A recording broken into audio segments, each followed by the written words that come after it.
Hello, friends. Today, we're going to talk about a very interesting topic, economics. In this video, I'll explain what economics really is and what role it plays in our society. So, let's get started. What is economics? Economics means making choices in a world of scarcity. Every person has needs and wants, but our resources, like money, time, land, and labor, are limited. That's why we have to make choices. What to do and what to give up. This process is called trade-offs. Cost and benefit. Before making any decision, we always think about the benefits and the costs. Economics teaches us to compare both and make the best choice. This is called cost-benefit analysis. The role of society. No one lives alone. We all live together in a society where people depend on each other. Every society must answer three main questions. 1. What should we produce? 2. How should we produce it? 3. And for whom should we produce it? These three questions form the foundation of every economic system. Types of economic systems. There are two extreme types of systems. First, the centrally planned economy, where the government makes all the decisions. Second, the free market economy, where the government does not interfere at all. But most countries today use a mixed economy. It has a little bit of government control, and a little bit of free market, to keep things balanced. Adam Smith and the invisible hand. Adam Smith said that when people think about their own benefit, an invisible hand helps guide the economy. It means that when individuals and businesses work for their own good, the whole society can also benefit. But sometimes the system fails, and that's when the government has to step in. Role of the government. The government plays an important role in every economy. Markets can only work properly when certain conditions are met, and that's where the government steps in. Let's understand this through two main functions. Enforce property rights. A market economy depends on the idea that people can own and control their property.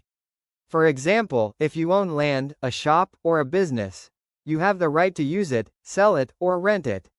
But if property is not protected, if someone can steal your land or damage your goods without punishment, then people will stop investing or producing.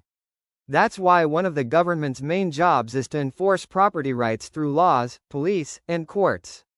This protection builds trust and keeps the market active and secure. Correct market failures. Even though markets often work well on their own, sometimes they fail to produce the best results for society. These problems are called market failures. When market failures occur, government intervention becomes necessary. There are two major types of market failures we'll discuss here. A. When the invisible hand shakes, and B. Externalities. When the invisible hand shakes. Adam Smith explained that people, while working for their own benefit, can also help society. This is called the invisible hand. But sometimes, markets fail to work properly. This is when the invisible hand shakes.